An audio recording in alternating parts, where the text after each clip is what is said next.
Kootame oolmaa kiyya har'aa isinitti haa mul'isu. Akkuma baratame viidiyoo kana laayik gochuun seenaatiin hamma xumuraatti na wajjin turaa isinin jedha. Bahaara yookaan ayiqii ijji namaa laaltee hin quufne kana daawwata. Akkasuma aasaa jechuu yookaan qurxummii xibsiidhaan akkasuma labbiidhaan ispiraayitii kenna wajjin axxaaxaama. Erga nyaannee quufnee booda boota hedduu namatti toluu fi boota bareedaa wayii isin geessa. Namni kamuu ilaaltaan malee biraan darbinaa isinin jedha. Mana meeshaa mukaa isin geessa. Manni meeshaa mukaa kuni meeshaan keessa hin jiru rakabootii irraa isinitti himee hin fixu meeshaan as keessa hin jiru. Meeshaan kuni guutuun Itoophiyaa keessa ima jira hanga jedhu dirasi nageessa jechuudha.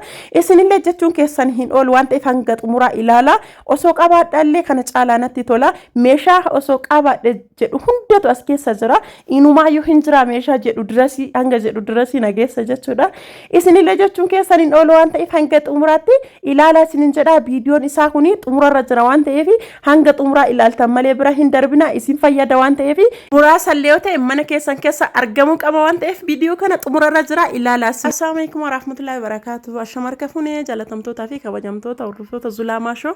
Akkuma isin argitan kana Zulaan ganama kanaan eessa deemarti shaashambaa jettee jechuun keessan hin oolu. Sa'aatiin kun ganama subiidha jechuudha. Sa'aatii kararrayyuu sa'aatii kana xaragaa jiran jechuudha. Akkuma isin argitan kana shabalaa kana wajjin baanee jira jechuudha. Viidiyoo maaf na duuba deemaa na waraabdaa jedhaa jira. Akka inni viidiyoon jaalanne ni beektanii. Akkasuma alhamdulillahi shaashamanni hanga guyyaa 3 kana osoo addaan hin kutin walirra rooba ajaa'ibaa nuuf roobee jira jechuudha. Akkuma isin argitan kana maaf na duuba irra deemaa na waraabdaa naan jedhaa jira innillee. Gadimni bajaaji kenna yaabbanne kaanii booda akka isin argitan kanatti deemsa keenya itti fufnee jirra jechuudha. Bajaaji yaabbanne gara makiinaa deemaa jirra jechuudha. Ergasii isa wajjin asitti qalladaa jira. Hin bareedu miikaappii malee meena laali jedhaanii fungaa eessa bareedaa naan jedhaa jira. Sakas jedhee natti qalladaa jira jechuudha. Hordoftoota kiyyaa isin murteessaa mee isinin jedha isin qalladaa jira asumaan isin taphachiisuu fi bahaara yookaan ayiqii ijji namaa laaltee hin quufne kana jechuudha. Daawwata hedduu namatti tola. Akkuma isin argitan kana hedduu namatti tola maashaallaadha. Akkuma isin argitan kana jalbaan kunniin kan darajaa lamaatu jira kan tokkootu jira hedduu namatti tola jechuudha. Namoonni hunduu jechuudha kan qabullee kan hin qabnellee bootaa kana dhufe asitti daawwate sammuu ofii of tasgabbeesse sammuu ofii of raahessa jechuudha hordoftoota kiyya. Akkuma isin argitan kana bootaan kun boota hedduu namatti toluu fi bakkee sammuu ofii itti raahessanidha jechuudha. Asuma mee wanta wayii zoom as godhee isinitti mul'isa. Jarri waan gugurraacha kanneen jala jirtu kunniin isinitti mul'ata qurxummii guurte jechuudha yookaan aasaa jechuudha. As keessaa guurte jechuudha. Lagni kun baara guddaadha. Hawaasaa jechuudha namni kamuu ni beektanii qurxummii yookiin aasaa guuraa jiranii jechuudha. Fagoo irra jiranii garuu silkiin guddaa waan ta'eef zoom godhee as fuudhe jechuudha. Fagoo irraa fuudhee jira. Jarri maal hojjetanii harka ofiitiin oomishanii jechuudha kan irra taa'an jechuudha madaabaraa aayilaandii garagaraa kanaan oomishanii gurguddaa kan akkasitti kan hin qabne isa san akkasitti hojjate qurxummii guuree gurgurata jechuudha hedduu namatti tola maashaallaadha. Anillee jara asumaan daawwata viidiyoo kan isinillee ittiin buhaaruu qabdan jedha asumaan isiniif waraabaa jira jechuudha hordoftoota kiyya hedduu namatti tola. Safarri kun safara ajaa'iba safara hedduu namatti toluudha. Achumaan motora murtammalee nuun jedhee gurbaan kun azaanu godhee zennaaniin maqaa daa'ima kiyyaatiin carraa 3 murree jirra jechuudha.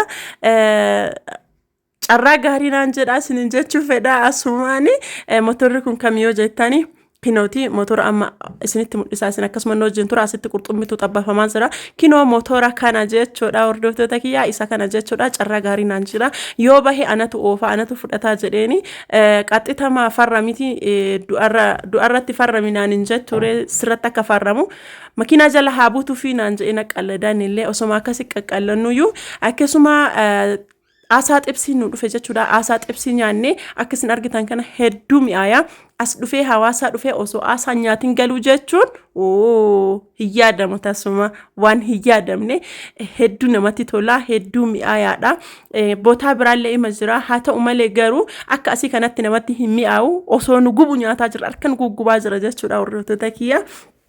Hedduu mi'aayaa akka asii kanatti kan bakka biraa namatti hin tolu namatti illee hin mi'aawu yoo barattan jechuudha. Akka isin argitan kanatti aasaa xibsii fi labbi ispiraayitii kenna wajjin axaaxaamaa nyaanne jechuudha. Akkasiin argitan kanatti maashaallah hedduu namatti tola jechuudha. Akkasumas isin hordoftoota kiyya wajjin osoo hin nyaatiin hin fixu jedhee isin gurshaa jira jechuudha. Hordoftoota kiyya hedduu namatti mi'aaya jechuun seeraan xabbasan maal isinii jedhu reezayitillee hin obaasanii akkamii akka xabbasan bicha isin garrama seeraan xabbasan bakka isinitti tola. Daaxxaalleen daaxxaa hedduu bareedaadha. Daaxxaan yeroo baay'ee gara Dabub Hawaasaa maal kanneen itti dhufa himni beektanii daaxxaa warraa hedduu namatti tola jechuudha. Akkasiin argitan kanatti labbiidhaa fi xibsiidhaan axaaxaama ispiraayitii kenna wajjin nyaannee quufne erga geessine booda bakkee ajaa'iba bakkee bareeddoo isin geessa isinummaan bichaan na wajjin turaa isinin jedha hordoftoota kiyya. Akkuma baratame video kana like gochuu irraanfatina warroonni maatinaaf hin taane subscribe gochuu maatinaaf taasisnin jedha. Videoon haalaan babbareedaa ta'ee fi videoon akkam isinitti tolu yeroo hundaa isin dhaqqaba waan ta'eef warroonni maatinaaf taatanii hiriyoota keessanii share godhaa isinillee ittiin bohaaraasnin jedha. Mana mukaa isin geessa manni mukaa kun maalidha jechuun keessaniin oolu inni kun kan erga buna akaanii ka'anii booda asirratti naqanii irra qorrisiisan jechuudha. Makashashaa irraa yookiin eelee irraa irratti naqan jechuudha. Itti aansee inni kun kan qoloo waan garagaraa irratti nyaatan jechuudha. Walumaa galatti zirgi jechuudha. Inni kun kan jabanaan irra taa'u jechuudha. Inni isinitti mul'isaan kun rakabootidha. Rakabootiin kun harka qabeeru rakabootiidha. Meeshaan kun guutuu isaa wajjin ba'a.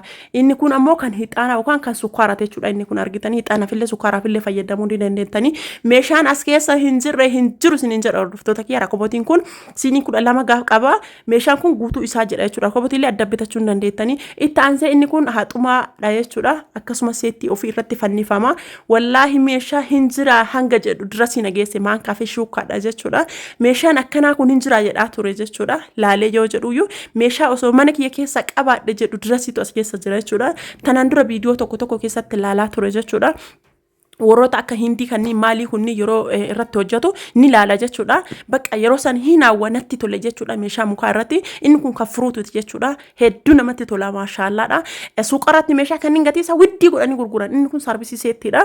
Garuu asitti ammoo ni qannasa gatiin isaa jechuudha. Namoonni bitachuu barbaadan meeshaa tokkochaaf jecha hin deemu. Meeshaa hedduu yoo barbaadan naqee isiniif bita jechuudha. Meeshaan as keessa hin jiru tiriin jechuudha. Tiriin irra nyaatan kuni kan maatiitiin kan xiqqaarraa kaasee hanga guddaatti jira. Meeshaan hin jiru saarbisiin kun asirratti daradarama jechuudha. Hanga inni daradaruuf kotta meeshaa tokko isinitti mul'isa. Inni kunniin kidaaniidha. Daanii hedduu namatti toludha. Saarbisiin kun erga asirratti ramee booda akkana fakkaata jechuudha. Hedduu namatti tola. Keessattuu warri kiichin kaabineetii qabdan meeshaan kun akkas hin jalan tarree inni kun waxii ta'ee waan barbaadan itti naqattanii kidaaniidha. Kidaaniin kun xiqqaarraa kaasee hanga guddaatti jira. Isinitti mul'isee hin fixu viidiyoon na jalaa dheerata waan ta'eef meeshaan as keessa hin jiru isin hin jedha hordoftoota kiyya meeshaa mukaa yoo barbaadanii isa kana jechuudha. Kurree hin qabu kun kurree qabaami salaaxaaf ta'e waan barbaadaniif irra fayyadamuu dandeettan jechuudha. Wannuma hundayyuu jechuudha. Akka tiriiti jechuudha. Tirii osoo hin taane saanii akka maali sinaa jedhu ka salaaxaa kanneen hin jiraan ka kurree hin qabne kan akkasiiti qirtsiin isaa akkam akka namatti tolu. Sanirraan hoo mukni irra dalag muka waansa. Inni kunillee kan furuutiiti xiqqaadhaan jechuudha. Kan duratti guddaadha inni kun xiqqaadhaan jechuudha. Qimamii gawaan garagaraa kan itti naqan waan akka sooqiddaa maal kanneen jechuudha argitanii. Isa san ka itti naqan firee sadii seettiin isaa akkana gurgurama. Inni kun kan sukkaaraati jechuudha. Meeshaan as keessa hin jiru wallaahi. Inni kun ammoo kan kitifooti jechuudha. Meeshaa kam isinitti mul'isee kam haadhisu. Inni kunniin siiniidha. Maqammacaa ofii qaba. Rakabootiin kan siinii 12 tura kan siinii 6 jira.